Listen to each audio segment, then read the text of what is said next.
ආයිබෝන්. මොකද hina වුණු ගමන්ම? නෑ ඉතින් hina වෙලා දවස පටන් ගන්න එක හුඟක් හොඳයි කියලා හිතුනේ අද ඊයකින් දන්නේ නෙවෙයි. හුඟක් කල් ඉඳන් හිතුණා. ඒ නිසා hinaවෙන් කාලය ගෙවන එක සතුටුයි. හරි ප්‍රීතිමත් ඊට වඩා හරි උද්‍යෝගයක් අපිට සපයනවා. ඔබටත් එහෙමනේ. ඒ නිසා hinaවෙන්ම දවස පටන් ගන්න ඔබට අවස්ථාව වරම ලැබේවා කියලා ප්‍රාර්ථනා කරනවා මේ සිකුරාදා දවසේ. හොඳයි. දැන් සිනහව ගැන කිව්වම පාරමී කිව්වා වගේ hina වෙලා හැමදාමත් ඉන්න හැමෝගෙම බලාපොරොත්තුවක් තියෙනවා. ඒ වගේම මේ දවස්වල නම් ගොඩක් hina වෙන අය ගොඩක් දකිනවා අපි. හැබැයි මේ ඇත්තටම මොලේට හැකියාව තියනවලු කෙනෙක්ගේ hinaව ව්‍යාජ්‍යයිද අව්‍යාජ්‍යයිද කියලා හඳුනගන්න. අන්න හරි. ඒ නිසා කවුරු කොහොම hina වෙලා හිටියත් කොහෙ hina වෙලා හිටියත් ඒක අපි අදාළ කරගන්න ඕනේ නැහැ ලොකුවට. මොකද ඇත්තටම මොලේ මේ රසායන ද්‍රව්‍ය නිෂ්පාදනය කරනවලු අපිට කෙනෙක් අපේ ඉදිරියේ ඉන්න කෙනෙක් hina වෙන්නේ ඇත්තටමද එහෙම නැත්නම් බොහොම ව්‍යාජවද බොරුවටද කියලා තේරුම් ගන්න. ඒ නිසා ඇත්ත hinaවක් මුළු හිතින්ම hina වෙනකොට අපිට තේරෙනවා දැනෙනවා මේ මිනිස්සයා නම් ඇත්තටම සුහදව තමයි අපිත් එක්ක ඉන්නේ කියලා. ඒ වගේම තමයි සිනහවට පුළුවන් මේ අපේ ශරීරයේ ප්‍රතිශක්ති සෛල වැඩි කරන්න. ඔබ හිතුවද එහෙම දෙයක් ගැන? hina වෙනවා කියන්නේ අපේ ප්‍රතිශක්තියත් යම් තාක් දුරකට වැඩි වෙනවා කියන එක. අනිත් එක හිතන්නකෝ දැන් පිටරට කෙනෙක් ලංකාවට ඇවිල්ලා ඉන්නවා. දැන් මේ සංචාරක කර්මාන්තයෙන් හුඟ දෙනෙක් එනවා. එතකොට දැන් භාෂාව දන්නේ නැති වෙන්න පුළුවන්. හැබැයි එක hinaවක් හොඟක් දේවල් කියනවා. ඒක භාෂාවක් බවට පරිවර්තනය වෙනවා. ලෝකෙම දන්නවා කවුරු හරි බොහොම සතුටින් hina වෙනකොට මේ ලෙන්ගතුව සුහදශීලී බව තමයි අපිත් එක්ක බෙදාගන්නේ කියලා. ඒ වගේම දැන් දුකක් හිතුනම ගොඩක් දෙනෙක් අඬනවානේ, කඳුළු වෙනවා. නමුත් මේ දුක තුනී කරගන්න hinaවට පුළුවන්. ඔබට යම්කිසි හිතට දුකක් දැනුණු වෙලාවක ඔබට යම්කින් hina වෙන්න පුළුවන් නම් ඒ දුක ගොඩක් අඩු කරගන්න පුළුවන්. ඒ වගේම දැන් ඉස්සර කියනවා hina වෙන්න එතකොට තරවේ කියලා. හැබැයි දැන් ඉස්සර කියපු සමහර කරුණු වෙනස් වෙලා තියෙනවා. දැන් කියනවා උඟාක් hina වෙනවා නම් ඔබට පුළුවන් ශරීර බර අඩු කරගන්න. දැන් විනාඩි 10ක් 15ක් අතර කාලයක් කෙනෙක් hina වෙනවා නම් කට්ටියක් එක්ක එකතු වෙලා අපේ හෘද ස්පන්දන වේගය 10 ඉඳන් 20 දක්වා වැඩි කරගන්න පුළුවන් ප්‍රතිශතයක් විදිහට.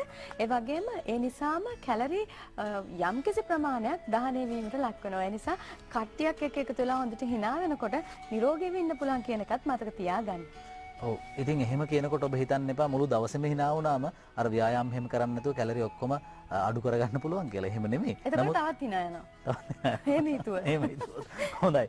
ඉතින් එහෙමනම් අපි අද දවසේ සිනහවත් එක්ක අද දවස ආරම්භ කරද්දී සිනහවට අපේ ශරීරය නිරෝගී කරන්න පුළුවන් කියන කාරණා ගොඩක් කියුණා. ඒ නිසා අපි අද දවසේ සිකුරාදා නුගසෙනින් සුපුරුදු විදිහටම නිරෝගීකම ගැන ඔබේ සෞඛ්‍යය පිළිබඳව කතා බහ කරන්න බලාපොරොත්තු වෙනවා බෞද්ධ චිකිත්සක ක්‍රම පිළිබඳ.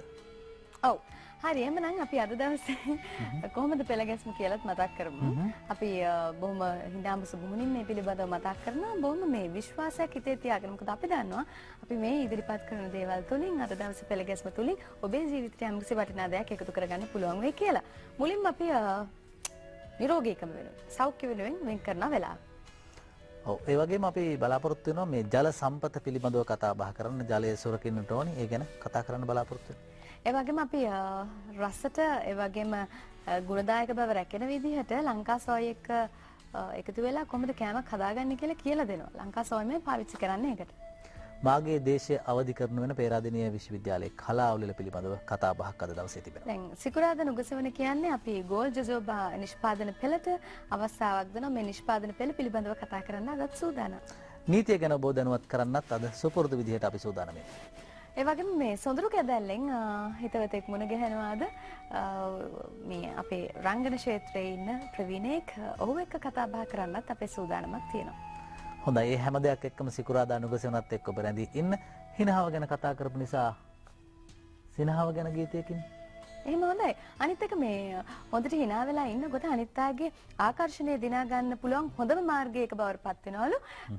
කවුරුත් ආස නැලු hinaවක් මුහුණේ නොරඳාගෙන ඉන්න කෙනෙක්ට. ඒ නිසා hina වෙලා අනිත් අයගේ හිතත් දිනාගෙන ඔබේ ජීවිතෙත් ලස්සන කරගන්න. ඉතින් ඒ සඳහා අපි ලස්සන ගීතයකට ඔබට ලබා දෙනවා.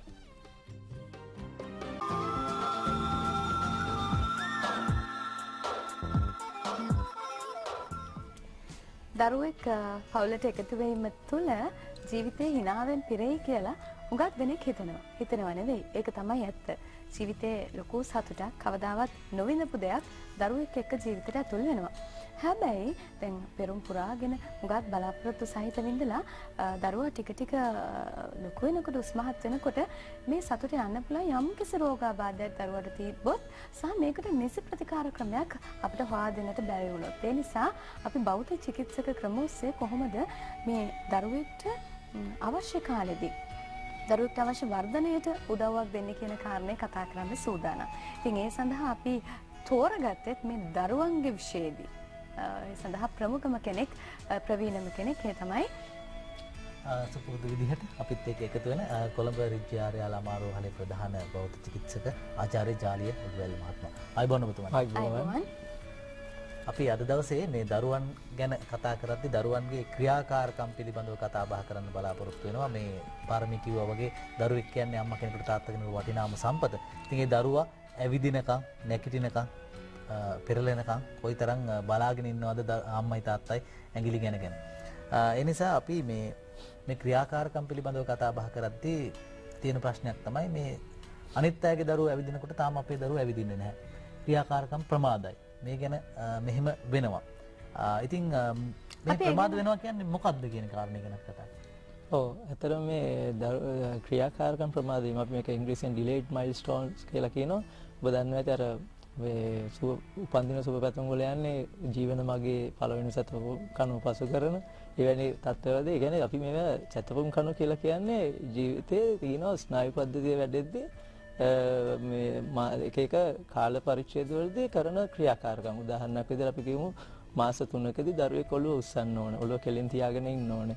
ඒ මාස 6ක් විතර යනකොට දරුවෙක් ඇවිදින් මේ ඉඳ ගන්නවා. මාස 6ක් 7ක් යද්දී මාස 8ක් 9ක් යද්දී දරුවෙක් දන ගන්නවා. මාස 11ක් විතර යනකොට අල්ලගෙන හිට ගන්නවා. මාස 12ක් අවුරුද්ද පිරෙනකොට දරුවෙක් අතෑරලා ඇවිදින්න පුළුවන් වෙනවා. මෙම ක්‍රියාකාරකම් ටික මේ කායික ක්‍රියාකාරකම් ටික ප්‍රමාද වීම තමයි මේ delayed milestones වලට ගන්නෙ. දරුවෙක්ගේ කායික ක්‍රියාකාරකම් ප්‍රමාද වීම. මෙම තත්ත්ව මේ මට හුඟක් වෙලාට අද අපි කතා කරන්න බලාපොරොත්තු වෙනවා මේ තත්ත්වයට හේතු වෙන එක් රෝගී තත්ත්වයක් තමයි මස්තිෂ්කාඝාතය කියන එක. කියන්නේ නොමේරු මොළයට වෙන හානියක්. දරුවෙක්ගේ ස්නායු පද්ධතිය වැඩෙනකොට වෙන හානියක් නිසා තමයි මෙම තත්ත්වයට ඇති වෙන්නේ. හොඳයි අපි වෙලාව මතක් කරගෙන නැවත එනවා මේ කතා බහටම. Deep Cleanser Scrub Face Pack. මේ සියලු කාර්ය ඉටු කර දෙයි. Forever Venival 5 minutes clean up. ඔව් අපි කතා බහ ආරම්භ කළා විතරයි අපි වෙලාවත් මතක් කරගත්තා. දැන් ඉදිරියට කතා කරමු. ඔව් අපි තමයි මෙම මස්තිෂ්කාඝාතයට හේතු වෙන්නේ අපි හේතු කාල පරිච්ඡේද 3කට බෙදන්න පුළුවන්. උදාහරණ විදිහට දරුවෙක් මව් කුස තුල සිටින අවධියේදී වෙන මවට වන අනතුරු එකක්. අනික දරුවා බිහි වෙනකොට වෙන අනතුරු ඒක දරුවා බිහි වෙලා ඉවර වුණාට පස්සේ ඇති වෙන අනතුරුත් විදිහට පරාස 3කට මෙම හේතු බෙදන්න පුළුවන්. උදාහරණයක් විදිහට ගත්තොත් දැන් දරු ප්‍රසූතියට කලින් මවට වෙන අනතුරු විශේෂයෙන් දරු ගැබට මොකක් හරි පහරක් වැදිලා හරි වැටිලා වෙන අනතුරු ඒකම අම්මට වැළඳෙන ජර්මන් සරම්ප වැනි විෂ බීජ ශරීරගත වුණාම නොයෙකුත් වෛද්‍ය කියන්නේ දිය වැඩියාව වැනි ප්‍රෙෂර් වැනි තත්ත්වවම මවට වෙන අනතුරුත් මේව කලලයට වෙන හානියක් වෙන්න පුළුවන්. එතකොට දරුවා වැඩි වුණාට පස්සේ බිහි වුණාට පස්සේ දරුවාගේ ස්නායු පද්ධතිය වැඩෙන්නේ හිමින්. එතකොට අර කායික ක්‍රියාකාරම් ප්‍රමාද වෙනවා. ඒ කියන්නේ ඔබතුමා කියන්නේ ගර්භණී කාලයේදී මවට වෙන යම්කිසි අනතුරු වලින් ශාරීරික මානසික ආතතියන්ගෙන් දරුවාට හානියක් විය හැකියි කියන එක. ඔව්. දරුවෙකුට හානි වෙන්න පුළුවන් අර ස්නායු පද්ධතිය වැඩෙන අවධියේදී කලලයට හානියක් වුණොත් විශේෂයෙන් ජර්මන් සරප්පු වැනි විෂ බීජවලදී කලලයට හානි වෙන. එතකොට දරුවෙක් නිරෝගී දරුවෙක් නෙමෙයි බිහි වෙන්නේ බොහෝ දුරට. එතකොට අපිට තවත් කියන්න පුළුවන් දරුවා බිහි වෙනකොට දරුවා අඬන්න ප්‍රමාද වෙන දරුවා අපිට මේ ලංකාවේදී ගොඩක් දකින්නට ලැබෙන්නේ මෙම delayed milestones ප්‍රමාද වෙන දරුවන්ගේ මේ birth asphyxia කියලා කියනවා. ඒ කියන්නේ දරුවෙක් බිහි වෙනකොට අපි දන්නවා ඇති අඬන්න ඕන. මේ හුස්ම ගන්න ඇඬුවම තමයි. ඔක්සිජන් නැතුව දරුවෙක්ගේ නෙමෙයි කාටවත් මොළයේ සෛල වලට වැඩි වෙලාවක් ඉන්න බෑ. ස්නායු සෛල විනාශ වෙනවා. එතකොට දරුවෙක් ඇඬපු ගමන්ම තමයි අර උස්ම වැටිලා ඔක්සිජන් ලැබෙන්නේ. අඬන්න ප්‍රමාද වෙනවා දරුවෙක් බිහි වෙනකොට ඒකට අපි බර්ත් ඇස්ෆික්සියා කියනවා. එතකොට දරුවා නිල් පැහැව ගන්න වෙනවා. ඉතින් ඉක්මනින් ඔක්සිජන් ලබා දීලා ඒක රිකවර් කරන්න ඕන. දැන් මේ ඊට අමතරව දරුවා දැන් එනකොට ලාර්ජ් බේබි කෙනෙක් නම් ওই පාත්‍රයකදී හිර වෙලා ගොඩක් වෙලා ගියොත් දරුවා බිහි කරන්න මේ වගේ අනතුරු වෙන්න පුළුවන්. පෙකෙනිවැල ගෙරේ එතිලා එන වෙලාවල් වලට සව අඬු භාවිතයන් කරන ඒවාට බ්‍රීච් ඩිලිවරි වලදී කියන්නේ තට්ටම් ප්‍රදේශයේ දරුවගේ ඉදිරියට ඉස්සරහම වෙනකොට මෙවැනි තත්ත්වවලට ගොදුරු වෙන්න ගොඩක් chance තියෙනවා. ඊට අමතරව දැන් දරුවා බිහි වුණාට පස්සෙත් වෙන අනතුරු තියෙනවා. දැන් දරුවෙක් බිහි වුණාට පස්සේ ඇති වෙනවා සමහරක් වෙලට විෂ බීජ ශරීරගත වෙලා මොළයට ගිහිල්ලා එන්කෙෆලයිටිස් මෙනින්ජයිටිස් වැනි තත්ත්වවම මෙවැනි තත්ත්ව එන්න පුළුවන්. තවත් ප්‍රධාන හේතුවක් අපි ලංකාවේ දකින්න තියෙන මේ නියෝනේටල් ජොන්ඩිස් කියන තත්ත්වය. දරුවෝ කහ පාට වෙනවා මේ කිරි උරා බොන්න ප්‍රමාද වුණොත්, විලිරුබින් කියන වර්ණකය වැඩි වුණාමත් මොළයේ ස්නායු සෛල වලට පොඩ්ඩක් අනතුරටපත් වෙනවා. එතකොටත් මෙම ක්‍රියාකාරකම් ප්‍රමාද වීම පටන් ගන්නවා. දැන් අර මෙතුමා කිව්වනේ මේ ඉපදුණු ගමන් අඬන එක නිරෝගී දරුවෙක්ගේ ලක්ෂණයක්නේ. දැන් ඕකෙදී මේ කියනවා දරුවෙක් අඬනකොට මවක් hina වෙන එකම අවස්ථාව ඕක තමයි කියලා. ඉතින් ආයේ අවස්ථාව උදා කරගන්න පුළුවන්. දැන් ඔබ මවක් වෙන්න ඉන්න කෙනෙක් නම් ඔබ ටිකක් පරිස්සම් වෙන්න. යම් වෙනක් තියෙනවා නම් ඒව නිසි විදිහට ලබා ගැනීම තුලින් ඒ වගේම ආහාර පාන පිළිබඳව සැලකිලිමත් වීම තුලින් මේ දේවලුත් ඉතින් අම්මේ හුඟක් අවශ්‍ය වෙනවා ඔබේ ජීවිතයට වගේම ඔබේ දරුවගේ ජීවිතයටත් බලපාන දේවල් නිසා. ඔව් දැන් ආචාර්යතුමනි අපි දැන් ඔබතුමා සඳහන් කරලා දැන් ඔන්න මාස 3ක කාලයකදී දරුවා ඔළුව උස්සන්න ඕන කියන කාරණාව අපි කියන දැන් ඔහොම වුණාම අම්මලා බලන ඔන්න අද්ද හරියට මාස 3යි පුතාම ඔළුව ඉස්සුවේ නැහැ. දැන් මාස 3 එක දවසයි තාම නැහැ. දැන් මේක රෝග ලක්ෂණයක් නෙමෙයිනේ. දැන් ඇත්තටම මේ රෝග ලක්ෂණයක් විදිහට අපිට මේ ක්‍රියාකාරකම් ප්‍රමාදයි කියලා දැනගන්න පුළුවන් කොහොමද? ඔව් ඇත්තටම හරිම වැදගත් දිලා මේ දැන් මේකදී අවස්ථාව කරගන්න දැන් මාස 3ක් 4ක් බලන්න පුළුවන්. දැන් සාමාන්‍යයෙන් අර කාල පරාසයක් මාස 3න්ම වෙන්න ඕනේ ඔළුව උස්සන්න. මාස 3 සිට 4 දක්වා කාලය තුලදී ඔළුව උස්සන්න නැත්නම් ඒ වගේම දැන් ඉඳ ගන්න එක මාස 6ක් 7ක් විතර වෙනකම් බලන්න පුළුවන්. හිට ගන්න එකත් අවුරුද්දයි මාසයක් විතර වෙනකම් බලන්න පුළුවන්. ඇවිදින එක අවුරුද්දයි මාස 6ක් විතර වෙනකම් බලන්න පුළුවන්. ඒක අවුරුද්දෙන්ම හරියට ඇවිද්දේ නැහැ කියලා කලබල වෙන්න ඕනේ නැහැ. සමහර වෙලාවට අර දරුවා අතේම තියන් හුරතල් කරන ළමයි ඉන්නවා. බීමට බස්සවන්නේ නැහැ. ඉතින් අර පේශ හරියට වැඩ කරන්නේ නැතුවත් වෙනත් හේතු මතත් මේ වගේ ක්‍රියාකාරකම් ප්‍රමාද වෙන්න පුළුවන්. එතකොට දැන් ඔබතුමා අහන්නේ මේ රෝග ලක්ෂණ ගැන. මේක මීටක් පෙර අපිට කියන්න ඕන දැන් මෙම රෝග ලක්ෂණ මේකේ තියෙනවා ටයිප්ස් 4ක් වර්ග 4ක්. එකක් තමයි සෙරිබ්‍රල් පෝල්සි වල මේ මස්තිෂ්ක ආඝාත කියන එකේ තියෙනවා ස්පැස්ටික් ටයිප් කියලා. ඒක ළඟේ මාංශ පේශි වල දරදඬු ගතියක් තියෙනවා. මාංශ පේශි වල තාණය වැඩි. එතකොට තව තියෙනවා එකක් ෆ්ලැසිඩ් ටයිප් කියලා, ෆ්ලොපි බේබීස් කියලා කියනවා. ඒගොල්ලන්ගේ පේශි වල දරදඬු ගතිය නැහැ. මුදු මෙලක් හරියට. ෆ්ලොපි කියලා අපි කියන තාණය අඩුයි. එතකොට ඇතිටොයිඩ් ටයිප් කියලා එකක් තියෙනවා. ඒකෙදි පේශිය අර පාලනයකින් තොරව චලන වෙනවා. එයාට පාලනය කරන්න බෑ, හිමි අතපය වීසි වෙනවා. එතකොට මික්ස් ටයිප් එකක් කියලා එකක් තව තියෙනවා. මේවයි කලවම් මොකද. එතකොට දැන් මේකේ පොදුවේ ගත්තොත් මේකේ රෝග ලක්ෂණ විදිහට අපිට කියන්න පුළුවන් මේ අපි ඉස්සෙල්ලා කිව්වා වගේම මේ ක්‍රියාකාරකම් ප්‍රමාද වෙන එක හැම ඒ වයසට ගැලපෙන ක්‍රියාකාරකම් කරන්නේ. අනිත් එක තමයි අර මං කිව්වාගේ පේශි වල තාණය එක්ක වැඩි එක්ක අඩුයි. අනිත් එක මේගොල්ලන්ගේ එක්ක සමහර වෙලාවට විහිරි බව තියෙන්න පුළුවන්, අන්ධ භාවය තියෙන්න පුළුවන්, කතනය ප්‍රමාද වෙනවා, ටිකක් කෙල ස්‍රාවයන් වැඩි. එතකොට වැඩිපුර අඬනවා මේ ළමයි, නිතර අඬනවා.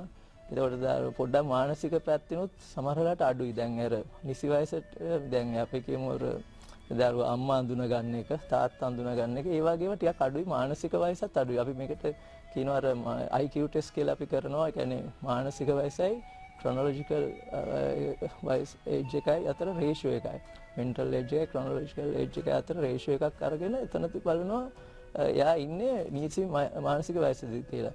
ඒක ඒ වගේ එකකුත් එතනදී බලන්න පුළුවන්. එතකොට ඒ වගේ මානසිකවත් ටිකක් දුර්වලයි. ඔය වගේ මේ රෝග ලක්ෂණ කීපයක් තියෙනවා. තව වැදගත් රෝග ලක්ෂණයක් තියෙනවා මේ අපි දැන් මේ ස්නායු පද්ධතිය වැඩෙද්දී එක එක කාලවලදී අතුරුදහන් වෙන්න ඕන ප්‍රාථමික ප්‍රතික්‍රියා වර්ගයක් තියෙනවා. දැන් උදාහරණ විදිහට එක සාමාන්‍ය එක දැන් මම එක ප්‍රාථමික ප්‍රතික්‍රියාවක් නිකන් විස්තර කරොත් asymmetrical tonic neck reflex කියලා එකක් තියෙනවා. මට සමහර වෙන එකට සිංහල වචනයක් හොයාගන්න බැරි වුණා.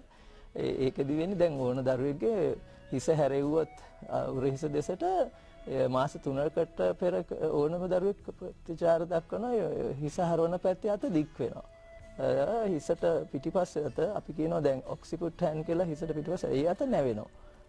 ඒ කියන්නේ ජෝ හෑන්ඩ් එක නිකට තියෙන පැත්තේ අත දික් වෙනවා. ඒක ප්‍රාථමික ප්‍රතික්‍රියාව. ඒක අපි කාටත් තියෙන එකක්. ඒක සාමාන්‍ය මාස 3දී අතුරුදහන් වෙන්න ඕන. ඒ වගේ ප්‍රාථමික ප්‍රතික්‍රියා 40ක් වුණාක් අපි භෞතික චිකිත්සකවරු විසින් අගීමේදී හොයනවා. ඒකට අපි දන්නවා දැන් මාස 3කදී අතුරුදහන් වෙන්න ඕන ප්‍රතික්‍රියාවක් තවමත් මෙයාගේ ඇඟේ ශරීරයේ තියෙනවා නම් ඒ කියන්නේ මෙයාගේ ස්නායු පද්ධතිය වැඩෙන්න වේගය ඩිලේ වෙලා කියලා. දැන් ඒ වගේම තියෙනවා මේ ප්‍රතිචාර දක්වන ඒවා වගේ උදාහරණ විදිහට ටිල්ටින් රියැක්ෂන්ස් කියලා තියෙනවා. එක එක කාලවලදී මතුවිය යුතු ප්‍රතික්‍රියා වගේක් තියෙනවා. ඒ ප්‍රතික්‍රියාව ඒ වයසේදී නැත්තම් අපි දන්නවා මෙයා අගීමේදී මෙයා ඉන්නේ ස්නායු පද්ධතිය අඩුවෙන් කියලා. වැඩෙන වේගය අඩුවෙන් කියලා. ඉතින් ඒ වගේ රෝග ලක්ෂණ ගන්නවක් භෞතික චිකිත්සකවරු ළඟට ආවම ඇගීමට ලක් කරලා බලන්න පුළුවන්. ඊළඟට දැන් අපි කතා කරනවා දැන් ඩිලාන් ඉස්සෙල්ලා කිව්වා කොයි වෙලාවෙද නැගිටින්නේ කොයි වෙලාවද අත උස්සන්නේ ඇත්තටම මේ කොයි වෙලාවෙද ඇවිදින්නේ කියලා බලාගෙන ඉන්නවා කියලා. දැන් ඒ බලාගෙන ඉඳීමේ තියෙන නරකම ප්‍රතිඵලය ඒක ස්වභාවිකව සිද්ධ වන්නට ඉඩ නොදී බලහත්කාරයෙන් සිදු කරන්නට යනවා දෙමව්පියෝ. කියන්නේ දැන් සමහර වෙලාවට ඇවිදින්නේ නැත්නම් අත් දෙක දෙපැත්තෙන් අල්ලන් ඇවිද්දවන්න උත්සාහ කරනවා, වෝක් එකක දානවා වෙන්න පුළුවන්. දැන් ඔය වගේ දැන් අපි දන්නවා ප්‍රථම මාස 6දී මව් කිරි පමණයි දෙන්නේ. හැබැයි එතනින් එහාට ගිහිල්ලා වර්ධන වේගය වැඩි කරන්න කියලා වෙන ෆෝමියුලා එකක් දෙන්න පුළුවන්. ඔය වගේ උගත් දේවල් තියෙනවා මේ වර්ධනය ඉක්මන් කරගන්න. ඒවා කොයිතරම් වැරදිද? ඔව් ඇත්තටම පාරමී මේකේ මේ හරිම වැදගත් මේ මොකද සමහර ඔයලාට දැන් මේකට ස්ටෙප් බයි ස්ටෙප් එන්න ඕනේ. කියන්නේ අපේ ස්නායු පද්ධතිය වැඩෙන්නේ පියවරෙන් පියවර. දැන් උදාහරණයක් විදිහට අපිට O level දරුවා A level පන්තිට යන්න බෑ වගේ. දැන් අපි කියමු දරුවා ඉඳගන්නේ නැත්නම් හිට ගන්න යොමු කරවන්න නරකයි. කියන්නේ ඉඳ ගන්න තරමට තව මොලේ දියුණු වෙලා නැහැ යාගේ. ඒකට එවැනි දරුවෙක් හිට ගන්න මහන්සි ගන්නවොත් නම් ඒක එයාට මොලේට ඒක අල්ල ගන්නම් බැරුව යනවා. සම සංකීර්ණ වෙලා එයාට ඒක කරන්නම් බැරි වෙලා දරුවා බයත් වෙනවා ඒකට. ඒ නිසා ඒක භෞතික චිකිත්සකවරු මෙයාව ඇගීමට ලක් කරලා කරන්න ඕන ප්‍රතිකාර භෞතික ප්‍රතිකාර පෙන්වයි. අර දැන් ෆෝමියුලා ගැන පාරමිතා ඇහුවේ දැන් ඒකත් වකලට බලන ළමා රෝග විශේෂඥ වෛද්‍යවරු ඒක තීරණය කරනවා. සමහර වෙලාවට යාගේ පෝෂණ දුර්වලතා තියෙනවා නම් ඒ වගේ ඒවා හඳුන්වලා දෙනවා. දැන් මුල් කාලේ මව් කිරි දෙනවා. ඊට පස්සේ එයාට ඝන ආහාර ඒ වගේ ඒවා පටන් ගන්නවා. සමතුලිත ආහාර වේලක් ඕනේ. පොළතුරු හැමදේම සාමාන්‍ය විදිහට මේකදී විශේෂයෙන් මේ විටමින් ජාති ඒ වගේ විශේෂිත ෆෝමියුලා එකකින් මේ ක්‍රියාකාරකම් වැඩි කරගන්න බෑ. සමතුලිත ආහාර වේලක් ඕන. විශේෂිත දෙයක් කියලා දෙන්න අවශ්‍ය නැහැ. මේකදී අපි උත්තේජන ව්‍යායාම තමයි අපි කරන්නේ. හොඳයි. දැන් අපි මේ රෝග ලක්ෂණයන් පිළිබඳව කතා කරා මේ ක්‍රියාකාරකම් ප්‍රමාද වීම සම්බන්ධව. භෞතික චිකිත්සක ප්‍රතිකාර ක්‍රම මොනවද මේ සඳහා තියෙන්නේ? ඔව් අපිට මේ ඡායාරූපත් තියෙනවා. ඒ නිසා මේ රූප සටහන් දකිමින් මේ පිළිබඳව කතා කරමු. අපිට ලබා දෙන්නකෝ පළවෙනි රූප සටහන. හොඳයි. අපි භෞතික චිකිත්සක ප්‍රතිකාරවලදී අපි භෞතික චිකිත්සක ප්‍රතිකාර ප්‍රභේද ගණනාවක් තියෙනවා. භෞතික ව්‍යායාම. ඒ කියන්නේ ස්නායු උත්තේජන. දැන් මෙම පෙන්වන ඡායාරූපයෙන් පෙන්වන දරුවා අල්ල පැත්තට ඇවිදින්න පුළුවන් දරුවෙක්. තව මේ දරුවගේ දන හිස්සට ඉහළ පේශි ටිකක් සපෝට් කරලා තිනවා විශේෂ ස්ප්ලින්ට් එකකින්. මොකද ඒ දරුවගේ දන හිස පස්සට යනවා හිට ගන්න ටිකක් අපහසු දරුවෙක්. එයාට අපි භෞතික චිකිත්සක ප්‍රතිකාරවලදී අපි ආධාරක ආශ්‍රයෙන් කරන ප්‍රතිකාරයක් මේ පෙන්වන්නේ. ආධාරකයක් යොදාගෙන අර පැරලල් බාස් මැද එයා ඉස්සෙල්ලා සයිඩ් වෝකින් කියලා පැත්තෙන් පැත්තට ඇවිද්දවනවා. ටික කාලයක් එයා මේ විදිහට ඇවිද්දවනකොට එයාට පුළුවන් වෙනවා මේ දෙපැත්තේ පාර්ට් එක දෙපැත්ත අල්ලගෙන ඇවිදින්න. ඉතින් අපි මේ අය අතර මේ දරුවට කරන අපි ශක්ති ජනක ව්‍යායාම, මාංශ පේශි ශක්තිමත් කරන ව්‍යායාම, එතකොට ස්නායු උත්තේජක ව්‍යායාම, එතකොට දිග ඇදුම් අභ්‍යාස කියලා පේශි ස්ට්‍රෙච් කරන ව්‍යායාම කරන්න ඕන.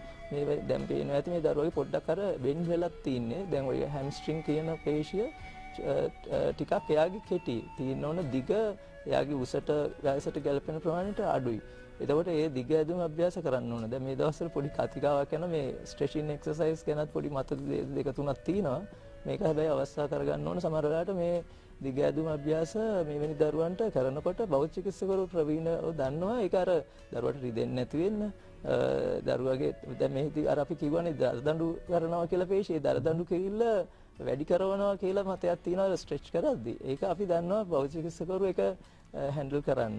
ඒතර මේ පෙන්වන්නේත් දරුවෙක්ගේ දැන් අර ඉදිරියට ඇවිද්දවනවා දෙපැත්තේ පැරලල් බාධකයට භෞතික චිකිත්සකවරියා මේ පුහුණු කරනවා. මෙයා මේ ඇවිදින එකේ තව මේ පඩිපෙළ හෙල වෙන පඩිපෙළක් අර පඩිය චේන් උඩ තියෙන්නේ මූව් වෙනවා. එතකොට යාගේ සම්බරතාව සමායෝජනයත් වැඩි කරනවා මෙම මේ කරන ක්‍රියාවලියෙන්. මේ පෙන්වන්නේත් ඒකමයි. මේකෙදී යාගේ මොළයේ උත්තේජනය වෙනවා අපි කියපු ප්‍රතික්‍රියා උත්තේජනය කරනවා. අපි කියන්නේ වැටෙන්න ගියොත් දරුවා කෙලින් කරන ඍජු විදියට නැවත ඉරියව්වට ගේන ප්‍රතික්‍රියා මොළෙන් උත්තේජනය කරන මෙවැනි තැනකදී ඇවිද්දද්දී මේවා පෙන්වන්නේත් එම තැනමයි ඒ ට්‍රේන් උඩ තියෙන පඩියෙන් පඩිය. දැන් මේ එක එක ඔබ්ස්ටකල්ස් උඩ ඇවිද්දනවා දරුවා මේ ඇවිදින්න පුහුණු කරනවා මේ උඩ එක එක උස වෙනස් උස වල යවනවා. ඒ ඔබ්ස්ටකල්ස් එකක් තියෙනවා විවිධ හැඩ විවිධ උස. එයා එක එක තැල් වලට කකුල තිය යනකොට යාට පුළුවන් වෙනවා. දැන් මේ ඉඳ ගන්න බැරි අපහසු දරුවෙක් මෙයාව ඉඳ ගන්න පුහුණු කරන්න විශේෂයෙන්ම කෝන් චෙයා කියන චෙයාර් එක. මේකෙදී දරුවෙක්ව මේ අර අපි තියෙනවා එක්ස්ටෙන්සර් රිෆ්ලෙක්ස් කියලා පිටිපස්සට හිස යන අපි ඒ දරුවට ඒක කන්ට්‍රෝල් කරන්න බෑ. ඒක මොළෙන්ම ගේන ප්‍රතික්‍රියාවක්. ඒක අඩු කරනවා මේ කෝන් චෙයා එකේදී ඉඳ ගන්න උත්තේජන කරනවා වගේම. මේ දරුවෙක් හිට ගන්න උදව් කරන ස්ටෑන්ඩින් ෆ්‍රේම් කියන උපකරණය. මේකෙදී දරුවෙක් හිටවල තියන්න බෙල්ට් දාලා හිට ගන්න පුහුණු කරන තැනක්. මේකෙදී දරුවෙක් ටික දවසක් මේකේ නිතර හිටවද්දී මොළයේ උත්තේජනය වෙනවා ගුරුත්වාකර්ෂණයට එරෙහිව මේ දෙහය ඍජුව තියාගන්න ඒ තීන අවශ්‍ය ප්‍රතික්‍රියා උත්තේජන වෙලා පේශි ශක්තිමත් වෙලා මේ ස්ටෑන්ඩින් ෆ්‍රේම් එකේදී යාට ඉන්න පුළුවන් හිටගෙන. ඊට ටික දවසක් ඉන්නකොට මේක නැතු යාට හිටන් ඉන්න පුළුවන් වෙනවා වැටක් අල්ලගෙන. ඉස්සෙල්ලා මේ බෙල්ට් දාලා හිර කරලා යාව හිටවල තියෙන මේ හිට ගන්න බැරි දරුවෙක්. මේකත් හිතා වැදගත් උපකරණයක් භෞතික චිකිත්සාවේදී එදින ස්ටෑන්ඩින් ෆ්‍රේම් කියලා කියනවා. මේවා ගෙදරදීත් හදා ගන්න පුළුවන් අම්මලා තාත්තලාට ගෙදර ටීවී බලනකොට කුස්සිය වැඩක් ආදී ගාඩන් එක වැඩක් ආදී ඒ වගේ තැනක හිටවලා තියන්න පුළුවන්. මේවත් පෙන්වන්නේ අර ඉස්සෙල්ලා පෙන්නපු කෝණචය එකමයි. මේ දරුවගෙත් අර පේනවා ඇති මේ දරුවා පිටිපස්සට අර ඇදෙන්න යන බබෙක්. පිටිපස්සට යා දරලිය වගේ ඇදෙනවා. ඒක නවත්තනවා අර කොන් දෙකෙන් අර මුල්ල බිත්ති මුල්ලක වගේ පුටුව තියෙන මුළු දෙකක්. ඒ මුළු දෙකේ උරහිස් දෙක වදිද්දී ඒක පිටිපස්සට යන එක අඩු කරනවා. ඉදිරියට අත් දෙක එනවා නැත්නම් අත් දෙකත් පිටිපස්සට යන්න හදන්නේ. මේකේ එයාට අනුදැනුම නැතුව මේ වෙන චලනයක් මේ. ඔව් අපිට ගොඩක් දේවල් කතා කරන්න තියෙනවා. හරියම මේ වටිනා දේවල් මේ හැම දෙයක්ම. ඒ නිසා අපි මේ පිළිබඳවත් කතා කරනවා. වෙලාවත් මතක් කරගෙන ඇවිල්ලා. එදා විශ්‍රාම දිවියට ඔබට කීයක් ඕන වෙයිද? සිලින්කෝ ලයිෆ්. හොඳයි නැවත අපි ආවා අපේ නුගසෙවන මැදිරියට. දැන් අපි කතා බහ කරන්නේ SMS කෙනෙක් එක්ක නෙමෙයි. මොකද ඇත්තටම කිව්වොත් රිජ්වි ආර ළමා රෝහලේ ප්‍රධාන බෞද්ධ චිකිත්සකවරයා එක්ක. ඒ නිසා අපේ දෙමව්පියෝ අද මේ වැඩසටහන අරබනවා නම් හරි වටිනවා. වටිනාකම් ගොඩක් එක්ක තමයි අපි මේ වැඩසටහන ඉදිරියට ගෙන යන්නේ. දැන් දරුවන්ට සිදුවෙන යම් යම් අකරතැබ්බයන් පිළිබඳව කතා කරනවා. මේක මේ අපි කියනවා උත්පත්තියේදීම සිද්ධ වෙන්න පුළුවන් නැත්නම් උපතින් පස්සෙත් මේ වගේ තත්ත්වයන් ඇති වෙන්න පුළුවන්. මොකද මම දන්න කෙනෙක් ඉන්නවා මේ පුංචි දරුවෙක් මේ විස බීජයක් ගිහලා තමයි මෙහෙම උනේ කියලා කියනවා.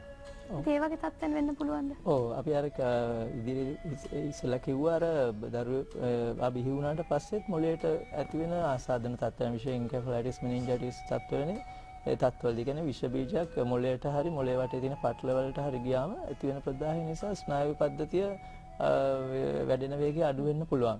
ඒ අතරම දරුවෙක් වැටිලා මොළයට වෙන අනතුරුත් වෙන්න පුළුවන්.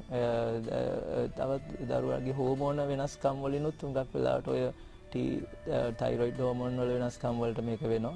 තව ජානමය දැන් මෙතන අපි මේ මස්තිෂ්කාඝාතයට අමතරව ක්‍රියාකාරකම් ප්‍රමාද වෙන තවත් රෝගී තත්ත්වයක් තමයි මේ ජාන විකෘතිතා හින්දා ඩවුන් සින්ඩ්‍රෝම වගේ විදිහට ක්‍රියාකාරකම් ප්‍රමාද වෙනවා.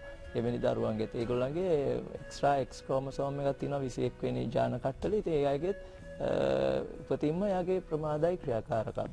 හොඳයි අපි තවත් ඡායාරූප තිබෙනවා අප සතු ඒ සම්බන්ධවම ඒ කියන්නේ ප්‍රතිකාරකම් පිළිබඳව අපි ගැන කතා බහ කරන්න පුළුවන්. තව මොනවද මේ භෞතික චිකිත්සක ප්‍රතිකාරකමයන් තිබෙන්නේ? ඔව් දැන් මේ පෙන්නන්නේ වෝකර් එකක දරුවෙක් ඇවිදිනවා. හරි අපි ඉස්සෙල්ලා පැරලල් බාස් වල ඇවිදින්නේ දරුවෙක් අන්ස්ටේබල් ගොඩ.